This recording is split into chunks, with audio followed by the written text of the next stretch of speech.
Hello, 90 Day Fiancé fans. Coming up on Skipping the Sheets, Jennifer kissed a girl and she's worried about who won't like it. Colt explains how he gets it in 6 times a day. Big reveal, Rob's not the only cast member who is still married, and the shocking altercation that went down between Chantel and Jeniffer after they locked lips. I watched 90 Day Hunt for Love Between the Sheets episode 5, The Boy Who's Still Married So That You Don't Have to. It is the morning after Rob and Jennifer's hookup, and the cast sits down to watch Cole apologize to Jennifer.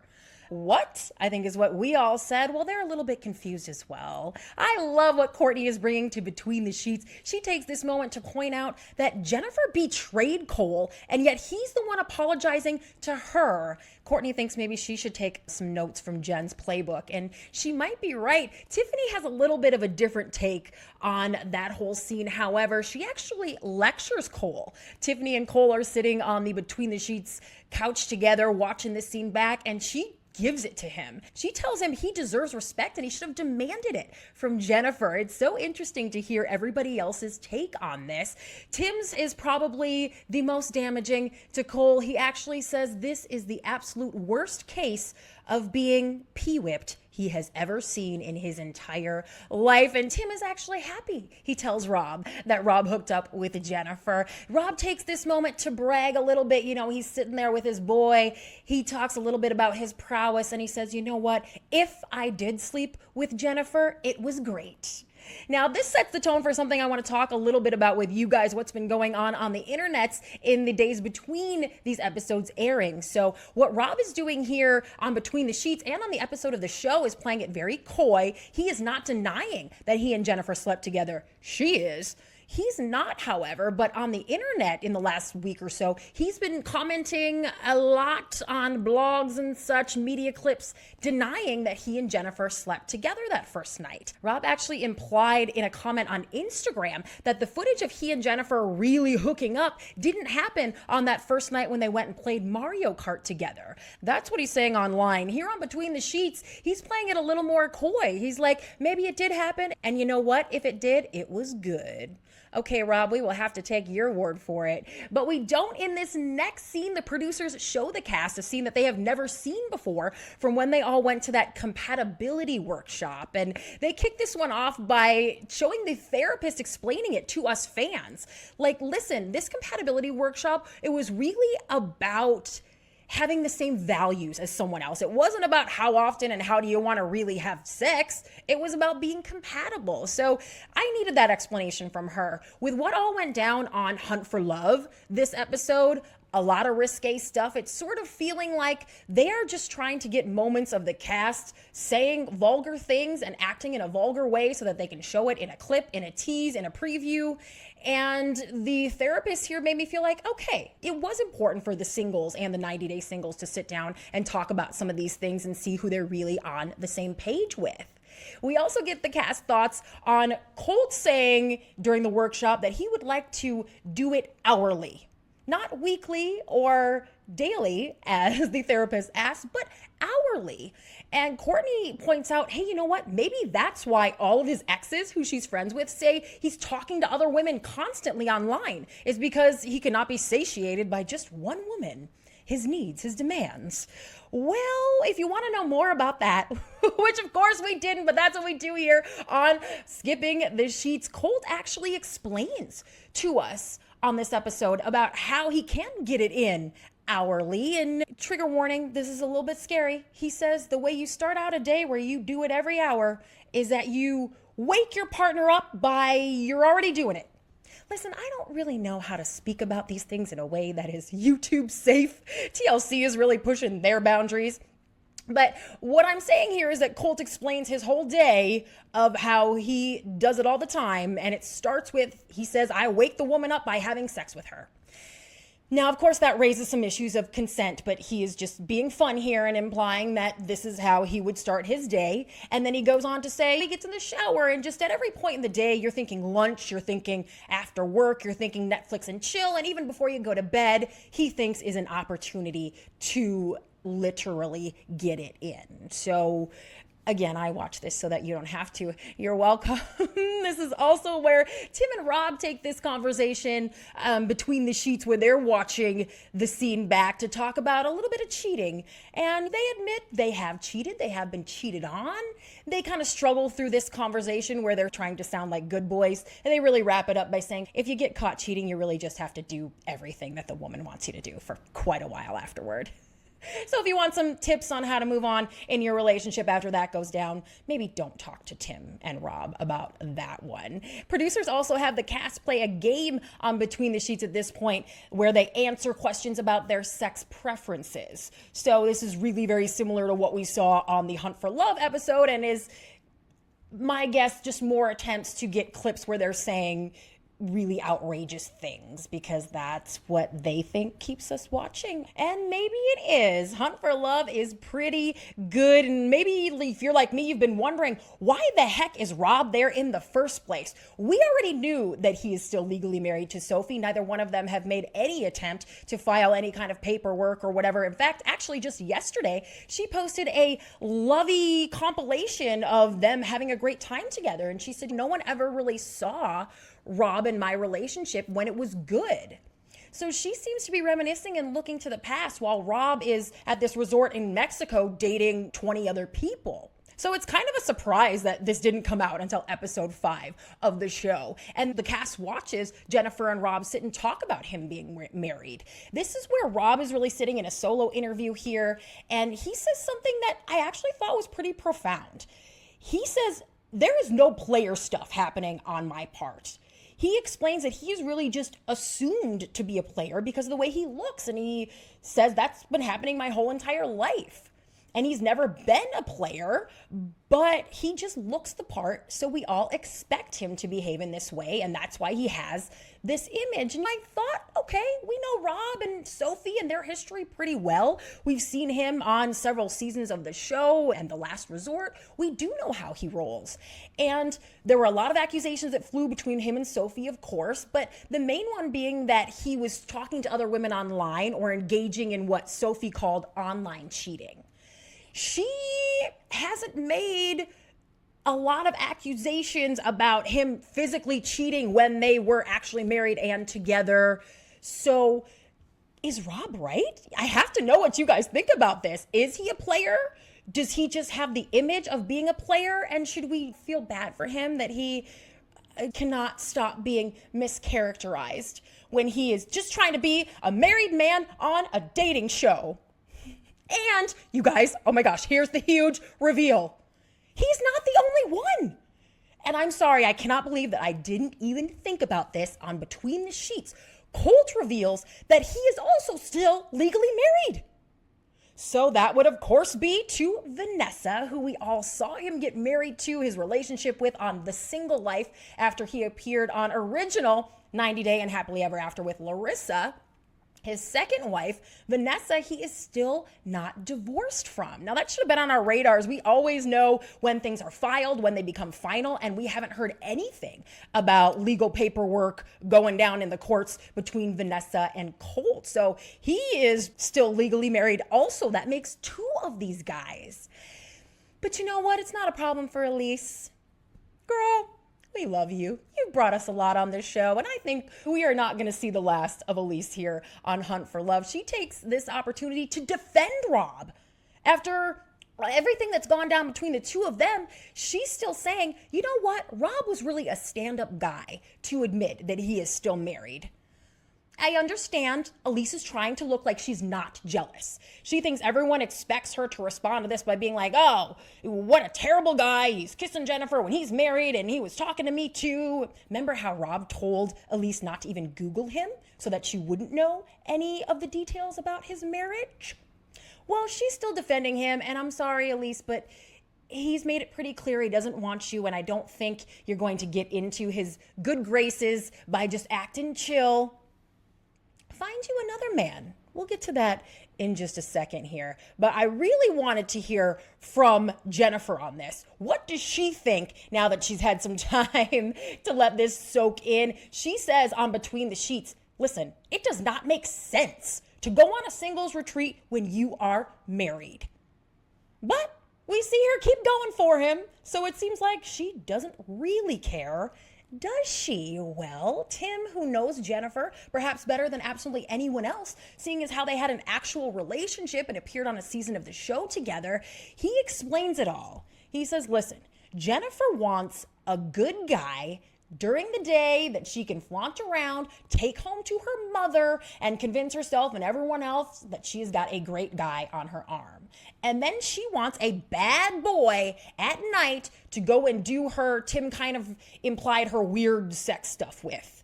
Jennifer wants to have her cake and eat it too. Now, two things here. Tim trying to act like Jennifer was the one who had some proclivities in the bedroom that he wasn't cool with, when she's been very clear about the strip club story, him wanting to watch her get a lap dance from a man. We all know what she was implying there. She also talked on last week's Between the Sheets, you heard it here first, about how she said that Tim told her that they were going to be swingers if they were together. So I think this was a little bit of his attempt at being like, nah, she was the weird one. But also he's giving us some really profound insight here into the way Jennifer works, because we can absolutely see this playing out in the episode of Hunt for Love, where Jennifer did, in front of the cameras, tells everybody, no, Colt is my guy. And then when she's had several drinks and she wants to play Mario Kart in the middle of the night, Rob was the one who she went and, maybe play Mario Kart would be a nice euphemism that we could use that would be YouTube friendly here on Skipping the Sheets. Well, things weren't just heating up between Jennifer, Rob, and Cole. The other couples were getting some action too, and we learned about it on Between the Sheets. They play back the scene of Tiffany and Carlo having their mud date. Although I was a little surprised that no one mentioned the fact that they looked like they were doing blackface. That's probably a banned word on YouTube, but no one's going to mention that this was just kind of a weird look. They're covered in brown, two white people covered in brown mud from the top of their head down. It seemed to be like some controversy baiting, more of something they can flash up on the screen and make people go, what the was that? Should I be watching this show? But nobody was going to comment on it, so fine. If the cast is cool, then I guess we'll move on. Elise reveals that after Tiffany and Carlo had their date, when Tiffany revealed to Carlo that she was a mom and he wasn't really cool with that, Elise explains that she and Carlo were pretty close and that he came to her room after this date. She made it sound like he was pretty adamant. I am not dating somebody who doesn't have kids. That was an awkward ass date. And Elise maybe was exaggerating Carlo's displeasure with what went down on the date a little bit. But when she's talking about this, it's really clear that the normies bonded on this set. Anytime one of them talks about what happened with a 90-day cast member, they're like, and then I went and talked to my fellow normie about it. And it really sounds like they made some connections here. I think there was maybe actually at least one love connection that we'll talk about here at the end. But it's really telling that Elise is like, yeah, he went and had his date with Tiffany, and then he actually came and spilled his guts to me. Tim says Tiffany did the same thing, right? So he and Tiffany are very close. We learned last week that he slept in her room every night because he went and bought a TV, and that's where the TV was at. He talks on this episode of Between the Sheets about how close he and Tiffany really were. And he says Tiffany was very hurt and disappointed when she heard that Carlo wasn't super into her having kids. Tiffany is pretty good at playing tough. She shows her vulnerable side, but I thought it was important to hear from Tim on this, that everybody's going back and talking to their friends, just like we do IRL. And the conversation was really that she was disappointed about this. This is also a point where we learned something about Tim, and we've heard some rumblings before online that he has fostered different kids and been kind of quiet about it, helped some kids through school, that he has a few grown foster adult children that still consider him their dad. We know that he helped Veronica raise Chloe. That was a big part of their storyline. But Tim reveals here also, he says, listen, I've played dad to kids who weren't mine a bunch of times, and that it's not really a big deal if you really like someone. So I was interested to hear that from Tim, and that's something that I would really like to hear more about. Moving on, there was not much of a love connection between Nikki and Usman. Usman sitting down in his little interview, and he reveals that during the Single Olympics, when they were all getting so close to each other playing those games, Nikki was his partner, and they were really slamming their bodies together to pop those balloons. And he says, I tried to really hug her and really push our chests together. And she was like, bro, no, thank you. She said, no, don't do that. So good for her. It's clear that Usman is really just trying to play the game for the cameras. And if he thought in that moment, oh, this could be sexy, me and Nikki, and now we could start something up and it could look like I like her. This isn't working out great with Courtney because she's hip to my game that I'm just doing it for the cameras and I don't really like her. Maybe I can fool Nikki, is what Usman seemed to think here, but she wasn't having that. They also, on this moment, in contrast to the single Olympics, play their own little game on Between the Sheets called the Stamina Showdown, where they have an air humpathon, they have a shake weight contest, and they're hula hooping.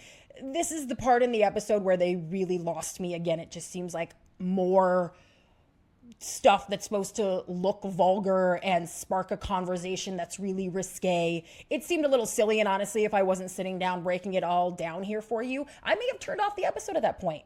But you know what? That would have been a mistake. Because that's also where it gets really, really juicy.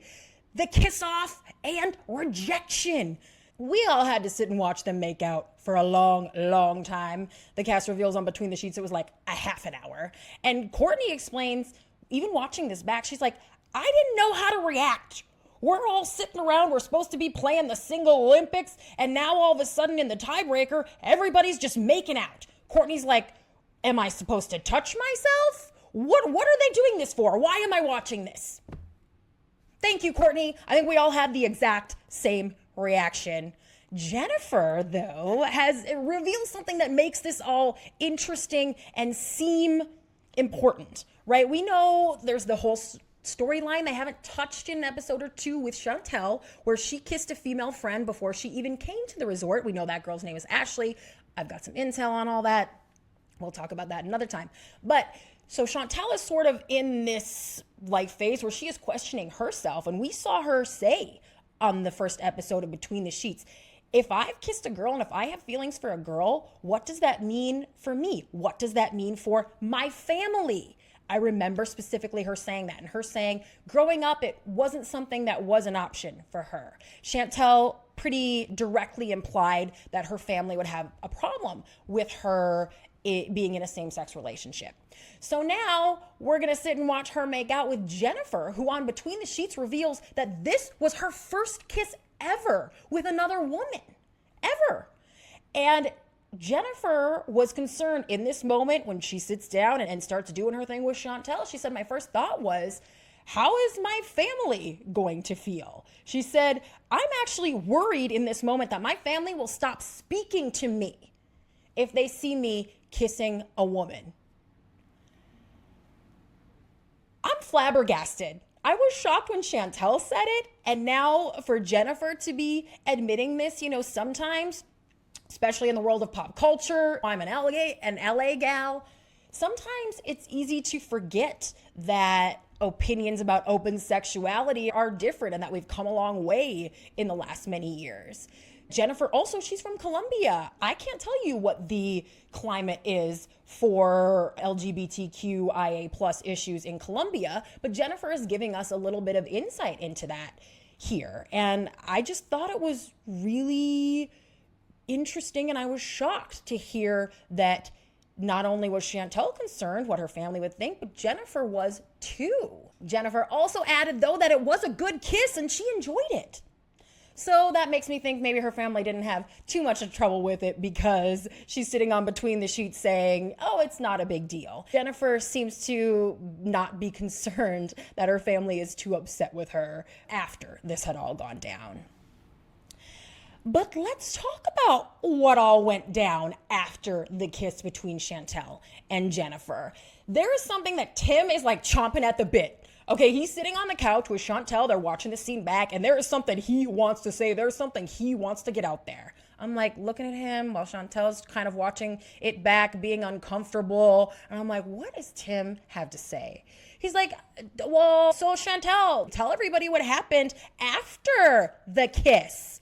Tell them what Jeniffer said to you.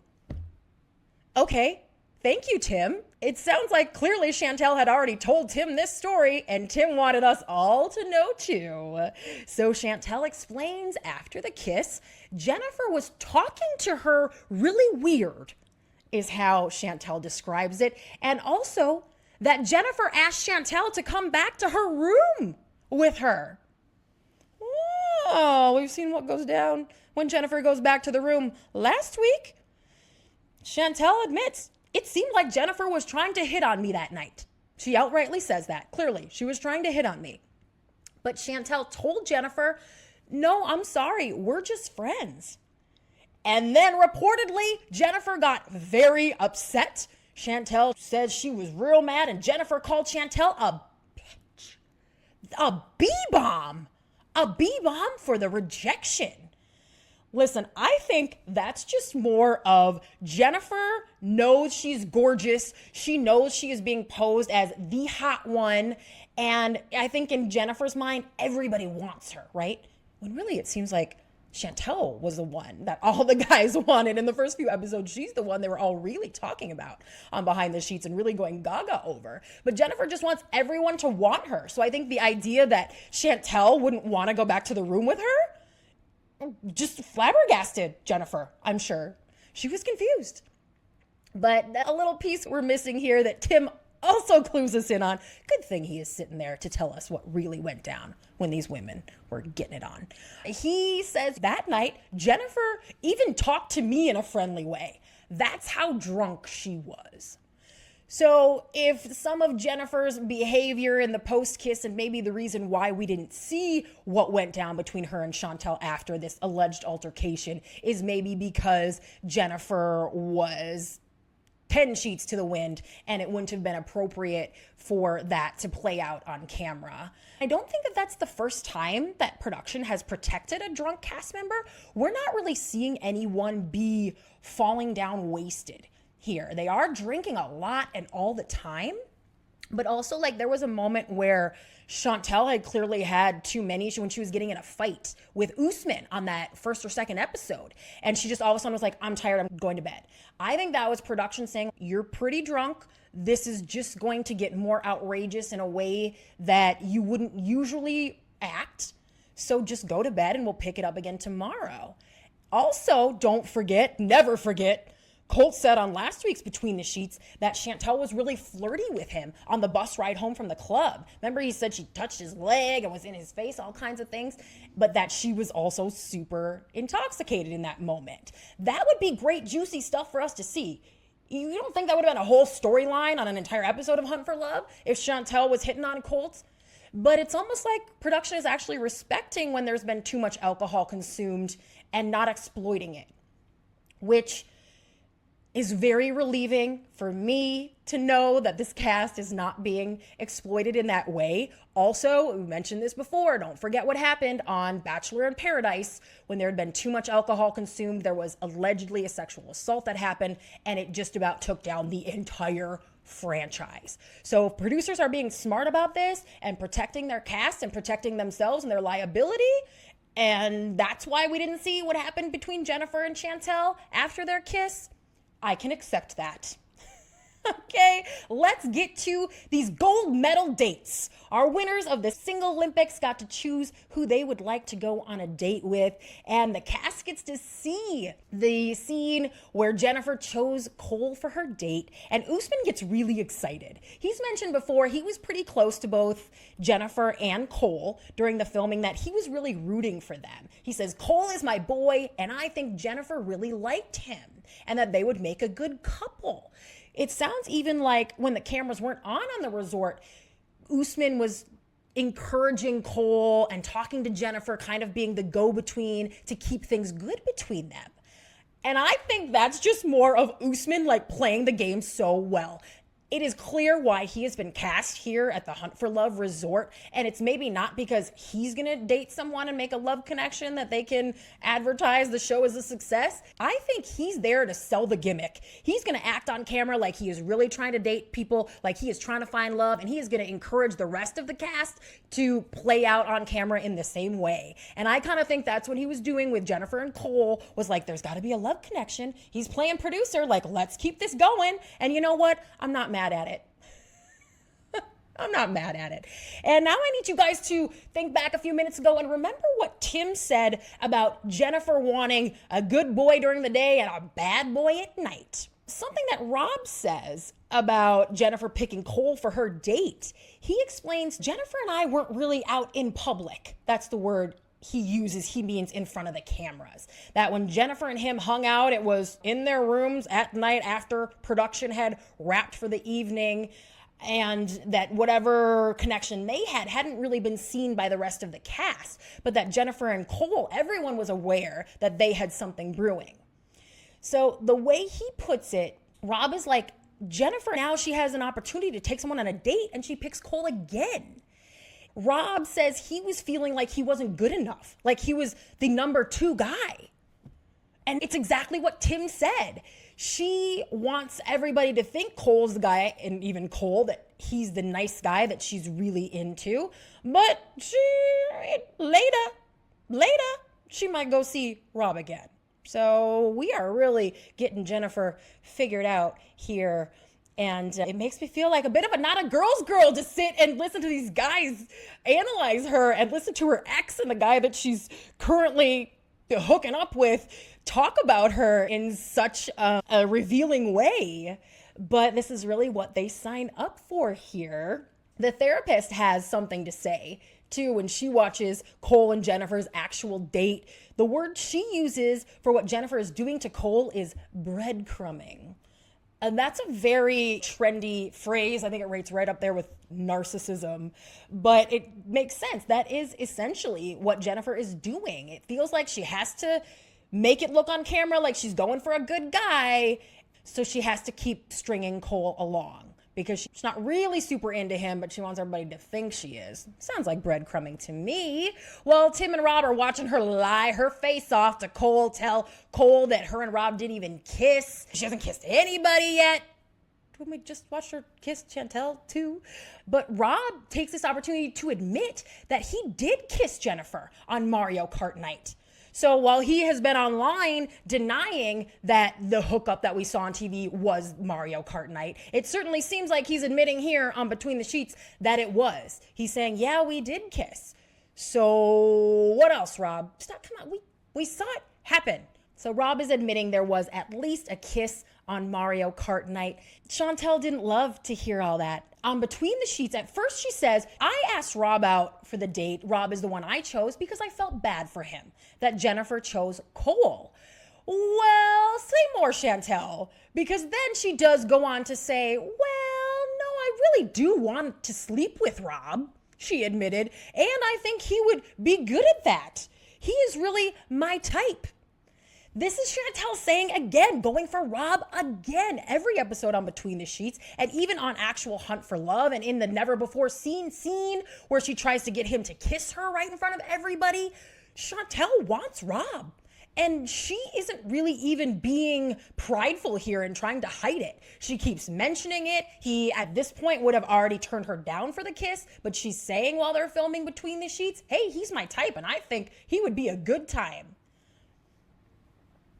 Everybody, Chantel, you stop being, this is a Jennifer, you're pulling a Jennifer here. Chantel, you're pulling a Jennifer here. All the men at the resort want you, except for Rob, and I think you gotta just get over it and look to the other guys who are super into you, who are always going on and on about how hot you are.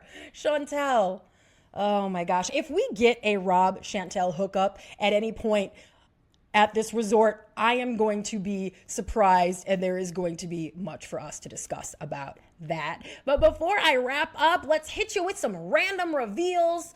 They drop lots of juicy tidbits on this show, and Chantel actually calls Courtney because the producers are like, hey, we need some dish, and Chantel's like, we know who to call when we need some gossip. in that phone call, the revealing part that's interesting is that Courtney goes, "Oh, are you guys in New York?" So that's how we know that they filmed Between the Sheets in New York City long after The Last Resort. I thought it was possible that maybe producers really got footage together quickly and at the end of Last Resort, before they even sent everybody home while they still had them there and were paying them, had them all sit down and do the Between the Sheets. But so clearly some time had passed between when they filmed Hunt for Love and when they filmed Between the Sheets. The only gossip Courtney had in that phone call was that Colt broke a chair in the wardrobe room, and Usman said he did it every time because, you know, he's so fat, according to Usman, but really it was just once. So not Courtney's juiciest tea spill there, but a couple more things. Cole reveals, Cole, not Colt, Cole, the pilot, that in 2.5 years of being a pilot, he has never gone number 2 on a plane, because he just doesn't want to be that guy. It's an unspoken thing between the pilots. You just don't do that, and he never has.